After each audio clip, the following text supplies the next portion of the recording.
Hey everyone, today we're going to do one of Capillary Food Bank's most popular recipes, a curried chicken salad. Today we're going to do it two ways, one a vegetarian way with chickpeas and then the traditional way with canned chicken. So our ingredients today are going to be 10 ounces of canned chicken, mayonnaise, curry powder, one small carrot, one small apple, and red onion, or white onion's fine too. Yeah, so let's get started. So what I've already done, I didn't have one large 10-ounce can of chicken, so I used two of these 5-ounce cans. What I did was I reserved a little bit of the liquid off to the side, and then just put the canned chicken in here. We're just going to break it up a little bit with a fork, just so it gets that nice salad texture. And then here with that extra liquid, what we're going to do is combine the 1/4 cup of mayonnaise,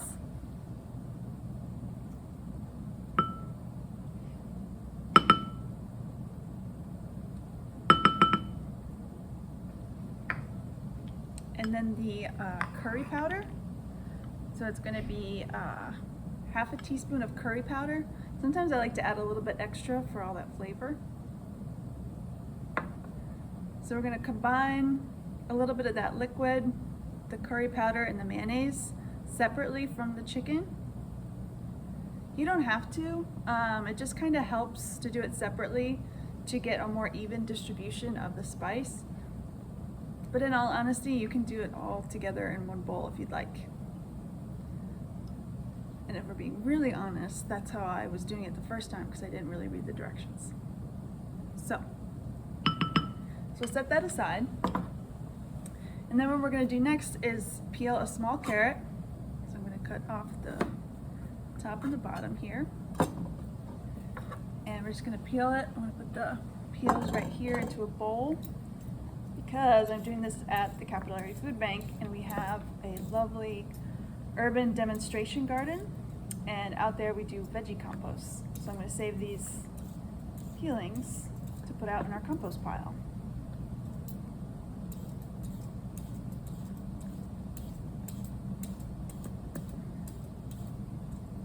And next, after I peeled the carrot, I'm going to use a box grater, and I'm going to use the largest holes on the box grater. And if you don't have one, you can just go ahead and chop up the carrot and the apple as small as possible.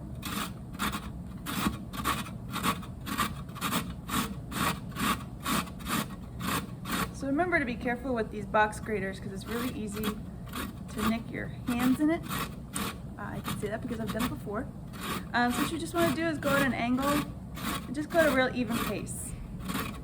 For some reason, whenever I do this recipe with a group, people always just want to go really fast and just grind up and down, but we don't need to do that. And as it gets a little bit smaller, so that it gets harder to actually grate without getting to your hands, what I do is just take this last bit and just chop it up a little bit. It's small, just like the carrot.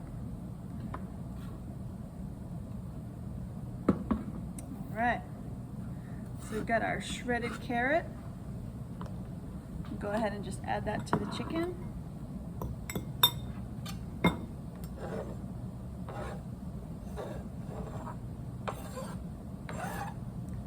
All right, and next we're going to do the same with an apple.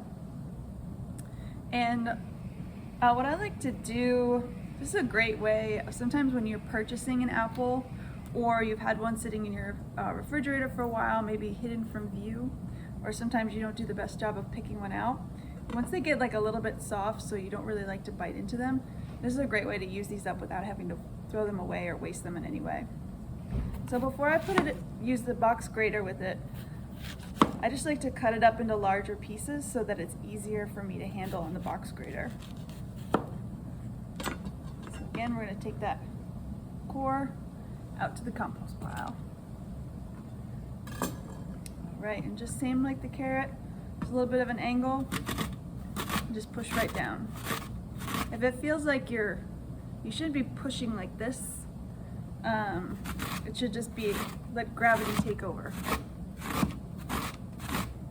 If you feel like you're pushing into it too much, that's when you probably want to just put it at a little bit more of an angle so that you want the grater to do all the work for you.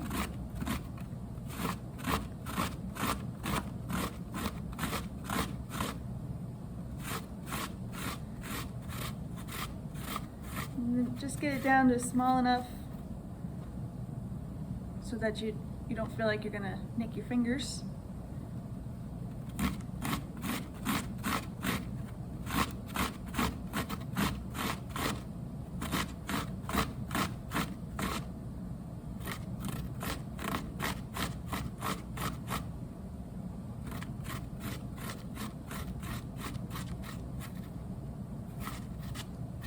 Now the recipe calls for a small apple. This is a pretty good size apple. So I'm not going to use the whole thing, but I'm certainly not going to waste the rest of it. And I'll show you what we're going to do with it later. So then we're going to add the apple as well to our mixture.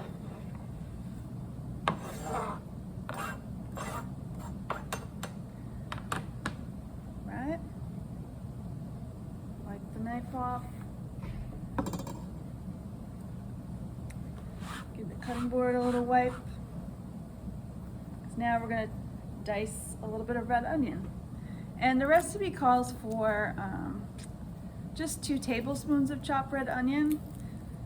So, and again, it doesn't have to be red onion, any onion is fine.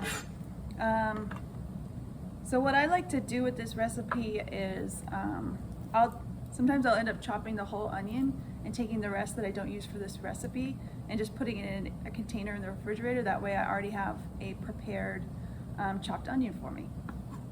And to chop an onion, so what we want to do is we want to cut the top off. How do we know that's the top? The roots are at the bottom, right? So I'm just going to cut down another one for the compost pile. So you always want to do when cutting any produce is you want to find a flat surface. So by cutting the top off, we've got ourselves a nice flat surface so that we can safely cut again. I'm going to set this aside. We'll chop that for later. And we're going to peel this top layer off the onion.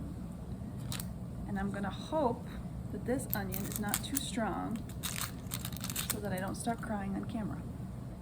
And to make a smaller chopped pieces, we're going to do, so this is a bit of a large onion. So what I'm going to do is I'm going to cut it across.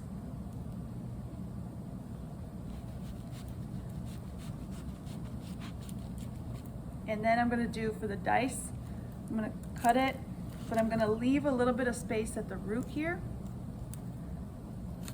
I'm just going to go like this. I'm going to keep it all intact. Just cut down like this. All depends on the size of the onion. If you have a small onion, you probably won't need to do as many cuts. And it is a little bit strong. So now we have the onion it's still all in one piece, but we've got it all sliced up, ready to go.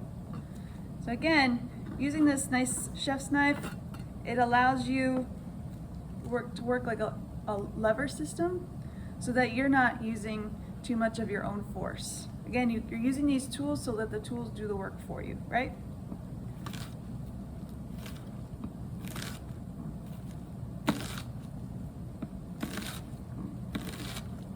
And just go as quickly or as slowly as you feel comfortable. So what I've got here looks to me to be about 2 tablespoons. If you're more comfortable measuring it, feel free. But I like to, for me, when I'm in the kitchen, I like to use as few dishes as possible, so I just kind of like to eyeball it. And these recipes are very flexible and forgiving, so don't worry about the exact measurement. And once you've made it a few times, you might figure out what you like better.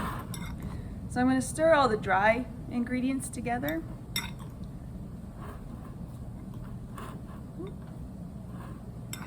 And then I'm going to add that mayonnaise, that chicken juice, and the curry powder together.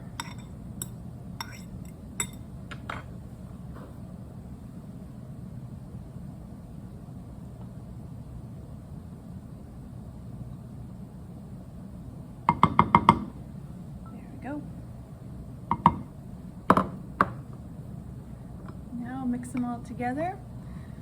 And so this salad is really great on crackers, as a sandwich, putting it on a bed of like lettuce greens and having a salad out of that, pita chips, things like that. You can also, popular things to add into it are raisins, as well as sliced almonds, are things that I really like.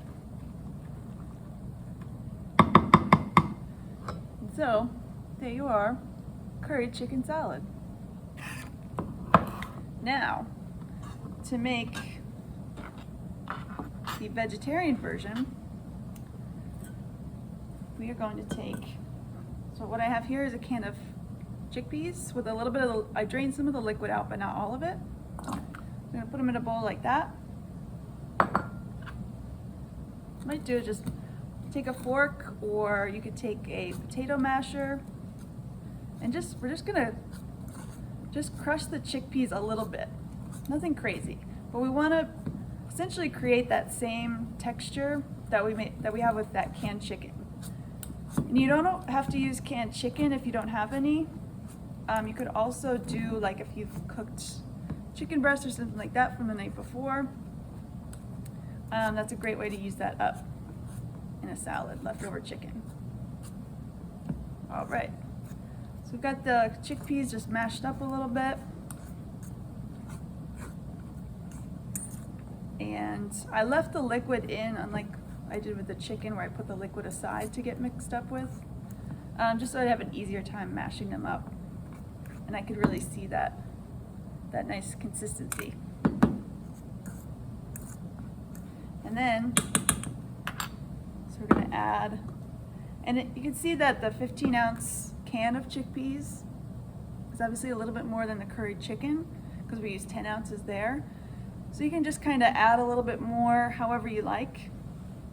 Like I said, once you've made the recipe once or twice, you kind of figure out what you like, and the recipes can serve more as like a guideline than something strict you have to follow.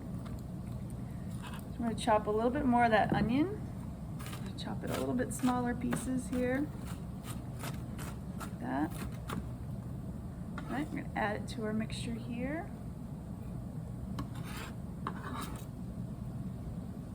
And through the magic of television, we've already got our shredded carrot,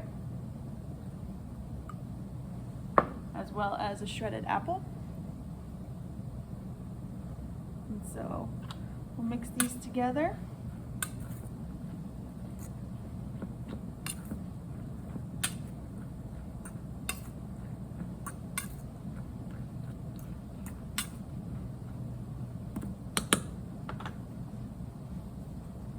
Grab a spatula. And we're going to put in the rest of the 1/4 cup of mayonnaise, just like the recipe calls for.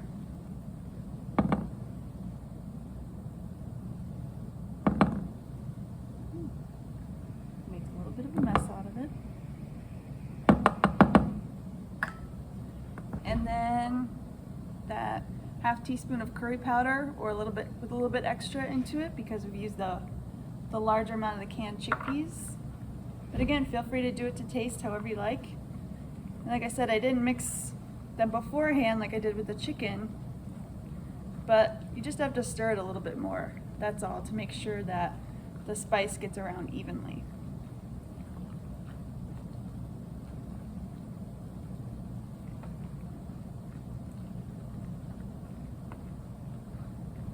And there we have it. Curried chicken salad, curried chickpea salad. Enjoy!